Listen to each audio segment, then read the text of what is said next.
Hi, so I'm going to be talking about the two graphic novels that I chose for this forum in this unit. And the first book that I chose, the graphic novel, was called Drowned City, Hurricane Katrina in New Orleans, and this was by Don Brown. So this graphic novel is about Hurricane Katrina in the city of New Orleans and the people that lived there during the time of Hurricane Katrina. So this is what the graphic novel looks like on the inside. It's kind of a very traditional graphic novel, I guess, if you want to say. There's lots of different colors. They're kind of muted just because the subject of this book is kind of dark. Hurricane Katrina happened in 2005. I honestly don't remember a lot about it because I was younger when it happened. I remember it being on the news, but I honestly don't remember hearing a lot about it in my childhood. So I don't really remember a whole lot that happened. So reading through this, I learned a lot of stuff, like just how powerful Hurricane Katrina was. They predicted it was only going to be like a Category 1 hurricane and ended up being a Category 5.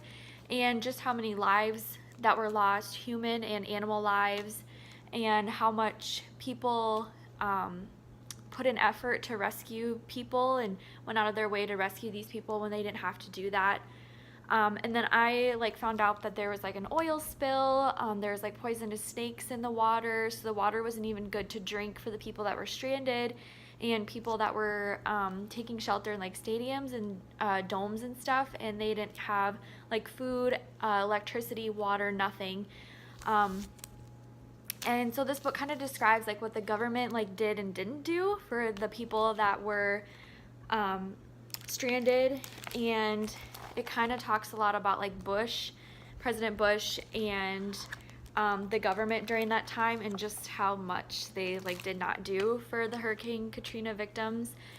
And it's just kind of interesting. I would love to use this book in my classroom someday. This is a great book because it's a graphic novel, so it's interesting to younger readers.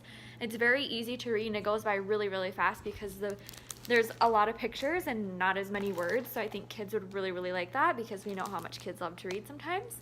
Or I should say don't love to read. So this book is really good. Plus it has a ton of facts in it. The stories, there's not a one character, nothing, so it's kind of just a narrator, and it goes through the story and kind of sums up New Orleans as a whole city. So it doesn't focus on one character or anything, so that's kind of nice for the students as well. Yeah, no, it was just a really good graphic novel. The pictures are really detailed, so you can kind of see where the book takes place. You can see New Orleans as a whole, and you can kind of really see this actually happening. Obviously here in South Dakota, thankfully we don't have to go through something like this, but for those students that haven't been through it, they can kind of see what it would actually be like. If I were to use this in my classroom, it'd probably be upper elementary or lower middle school. Like I said, it does have a darker message.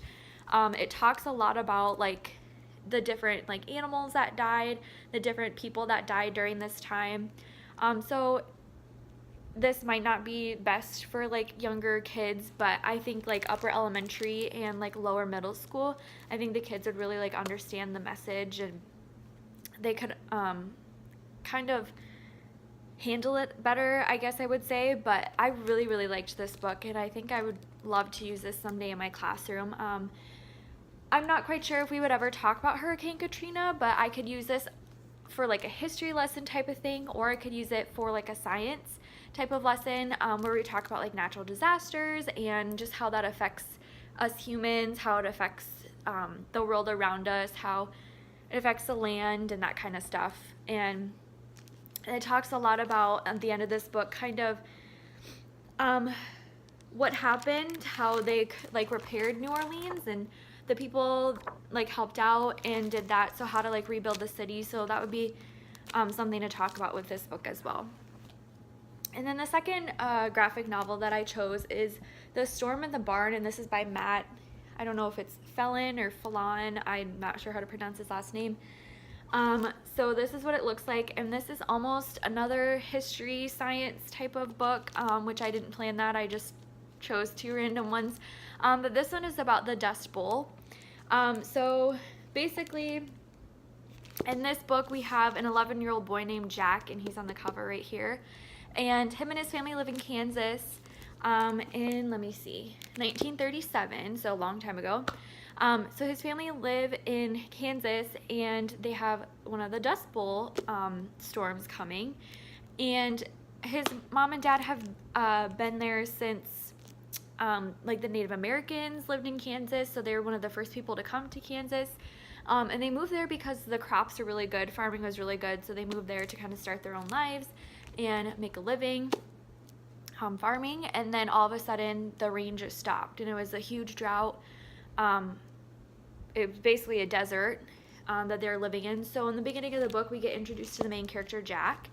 And let's see here. So this is kind of what it looks like. So this one is very different than this one. The pages in this one are glossy. The colors are more vibrant. They're brighter. But this one is very muted, very bland, which kind of goes with the Dust Bowl as well, because we know that the Dust Bowl, like I said, is kind of like a desert, lots of sand and stuff. So it kind of goes with the theme of the book, very muted. There's blues, oranges, yellows, browns to symbolize the dust and stuff. The only blue that we see in the book is at night or when they're talking about rain. So basically what happens in this book is this boy Jack, he sees at night when he's sleeping this very, very bright light, and he's kind of drawn to the neighbor's barn. So his neighbors left for California because they didn't want to deal with the Dust Bowl anymore. So they left. So they're no longer living there. So he sees this bright light coming from the barn, and he's so confused by it because his neighbors are not home, so he doesn't know who's in the barn. So he goes to investigate it, and he finds out that basically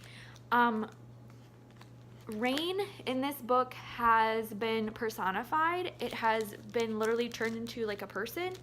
He's kind of like a ghost type of figure, and he's living in this barn, and basically he has become so resentful towards the people living in this town in Kansas because they don't appreciate him and don't appreciate what he does for them, for their crops, giving them fresh water, for their animals, all that type of thing. So he kind of just like disappears, and he ends up living in this barn.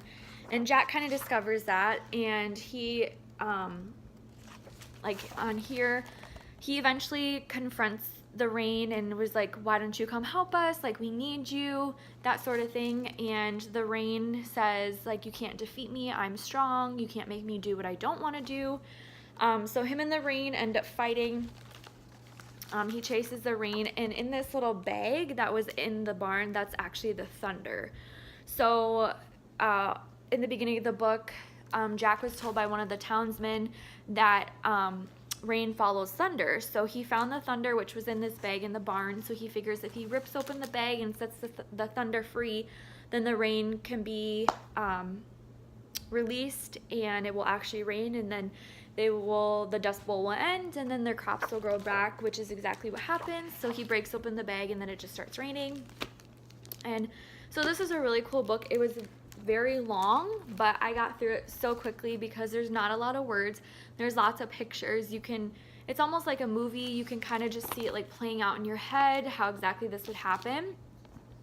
So this is a really, really great book as well. I really enjoyed reading this. I wasn't quite sure what it meant by the storm in the barn. I kind of knew it was about the Dust Bowl, but then I didn't know exactly like what the storm in the barn meant. I didn't know if it was like a trespasser, like an actual person, like a robber. I had never would have guessed that it was the actual rain living in the barn. But I would also use this as possibly like a history lesson or a science lesson as well. I would use this as a history lesson as like,